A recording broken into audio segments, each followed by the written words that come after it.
इस खास सेगमेंट में आपका स्वागत है जिसमें आपको दिखाएंगे महाराष्ट्र से जुड़ी हर बड़ी खबरें।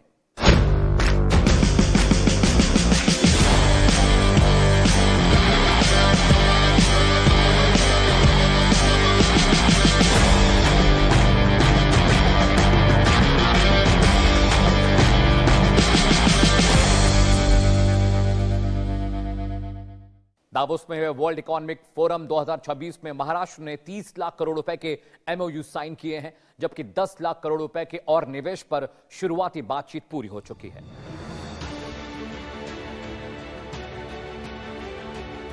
वर्ल्ड इकोनॉमिक फोरम 2026 में महाराष्ट्र ने ऐतिहासिक उपलब्धि हासिल की।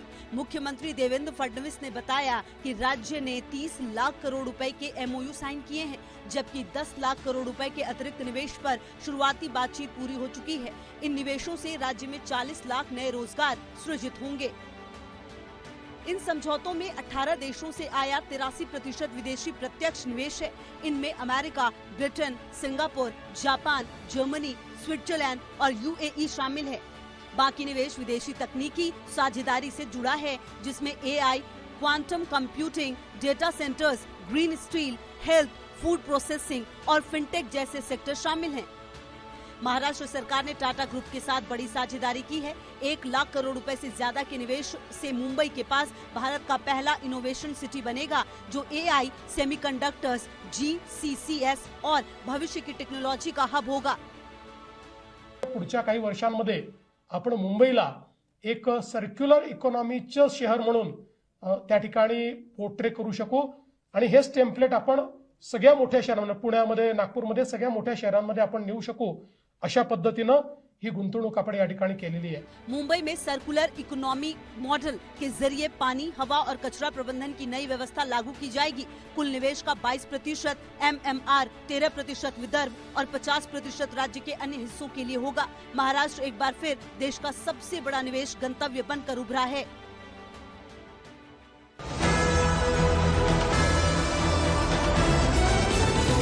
महाराष्ट्र सरकार और एमएमआरडीए ने थर्ड मुंबई के पहले शहर रायगढ़ पेड़ ग्रोथ सेंटर के लिए 11 वैश्विक कंपनियों के साथ समझौते किए हैं। इस प्रोजेक्ट से 1 लाख करोड़ रुपए से ज्यादा का निवेश है।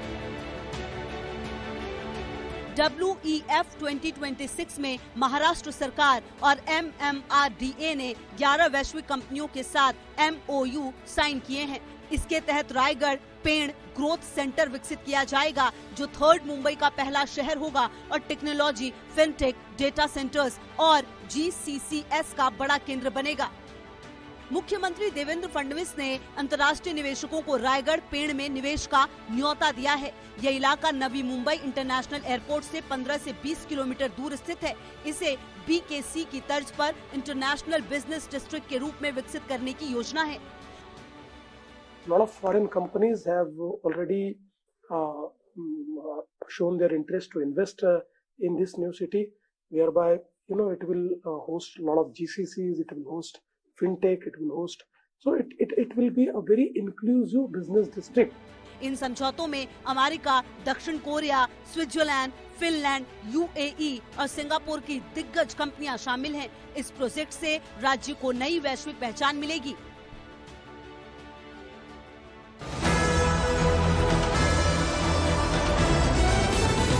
बॉम्बे हाईकोर्ट में एक भव्य समारोह में पहुंचे डिप्टी सीएम एकनाथ शिंदे ने भारत के मुख्य न्यायाधीश जस्टिस सूर्यकांत को सम्मानित किया है। इस दौरान महाराष्ट्र में सजा दर 9% से बढ़कर 45% होने की जानकारी दी गई है। इसे 60% तक ले जाने का लक्ष्य रखा गया है।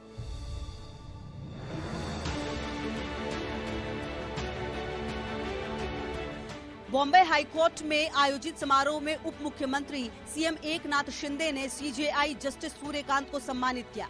उन्होंने कहा कि जब तक न्याय प्रिय लोग शीर्ष पदों पर रहेंगे, संविधान और लोकतंत्र सुरक्षित रहेगा। शिंदे ने बताया कि महाराष्ट्र में सजा दर 9% से बढ़कर 45% हो गई है और सरकार इसे 60% तक ले जाने के लिए प्रतिबद्ध है। सरकार इसके लिए न्यायिक ढांचे, तकनीक और मानव संसाधन को मजबूत कर रही है। उप मुख्यमंत्री शिंदे ने पश्चिमी महाराष्ट्र को तेजी से न्याय दिलाने के लिए कोल्हापुर सर्किट बेंच को फुल बेंच का दर्जा देने की मांग भी रखी है। 2022 से अब तक राज्य में 32 नई अदालतें बनी हैं। न्याय व्यवस्था को और अधिक सुलभ बनाने के लिए बॉम्बे हाईकोर्ट के लिए नई इमारत पर हजारों करोड़ रुपए खर्च किए जा रहे हैं।